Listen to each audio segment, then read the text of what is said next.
Advocate K S Arunkumar നിലമ്പൂരിൽ നിന്ന് LDF സ്ഥാനാർത്ഥി റോഡ് ഷോയ്ക്കിടയിൽ നിന്നാണ് അരുൺകുമാർ ഇപ്പോൾ പ്രതികരിക്കുന്നതെന്ന് മനസ്സിലാക്കാൻ കഴിയുന്നു. അരുൺകുമാർ വലിയ ആവേശത്തിലാണ് ഏതായാലും കൊട്ടിക്കലാശ്. ഇതിനിടെ തന്നെ പറഞ്ഞു പോകേണ്ടതുണ്ട്. ഇന്നലെയും KC വേണുഗോപാൽ പറഞ്ഞതാണ് ലൈഫ് മിഷൻ മോഹവലയത്തിലാക്കുകയാണ് ജനങ്ങളെ.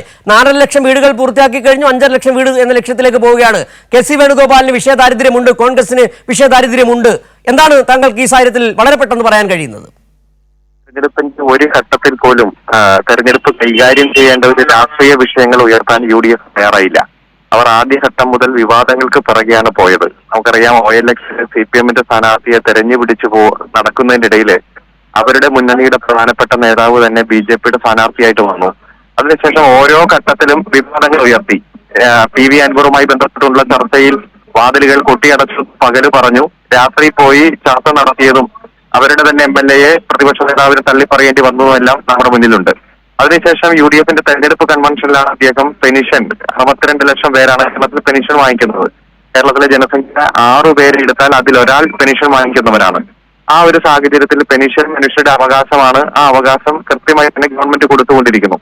അത് കൈക്കൂലിയാണെന്നുള്ള രൂപത്തിൽ അദ്ദേഹം തെരഞ്ഞെടുപ്പ് കൺവെൻഷനിൽ തന്നെ പെൻഷൻ വാങ്ങിക്കുന്നവരെ ആക്ഷേപിക്കാനുണ്ടായത്.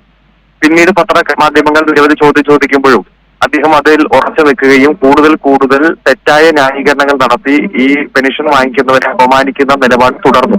ഇന്നലെയും അദ്ദേഹം അതിൽ ഉറച്ചു നിന്നു. പക്ഷെ ഇന്നലെ ലൈഫ് മിഷനുമായി ബന്ധപ്പെട്ടുകൊണ്ട് വീട് കിട്ടിയ ആളുകൾ മോഹവലയത്തിൽപ്പെടുത്തുകയാണെന്നൊക്കെ പറയുക, അതും വലിയ തരത്തിൽ ജനങ്ങളോടുള്ള ഏറ്റവും പാർശ്വവൽക്കരിക്കപ്പെട്ട ജനങ്ങളോടുള്ള ആക്ഷേപം തന്നെയാണ്.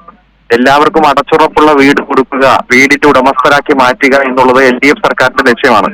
അതുകൊണ്ടാണ് 4.5 ലക്ഷം പേർക്ക് പട്ടയവും 5.5 ലക്ഷം പേർക്ക് ലൈഫ് പദ്ധതിയുടെ ഭാഗമായിട്ട് വീട് കൊടുത്തത്. വീട് കൊടുക്കുമ്പോഴും സംസ്ഥാന ഗവൺമെന്റ് തന്നെയാണ് അതിന്റെ ഏകദേശം 85% പണം ചെലവഴിക്കുന്നത്. ആ ഓരോ വീടുകൾക്ക് മുന്നിലും ഈ വീടിന്റെ നാഥൻ നരേന്ദ്രമോദി എന്ന് എഴുതി വെക്കണം എന്ന് പറഞ്ഞപ്പോൾ അത് ഒരിക്കലും ഈ കേരളത്തിൽ അനുവദിക്കില്ല എന്ന് പറഞ്ഞുകൊണ്ട് ഏറ്റവും ശക്തമായിട്ടുള്ള നിലപാടെടുത്തുകൊണ്ടാണ് ഗവൺമെന്റ് മുന്നോട്ട് പോകുന്നത്.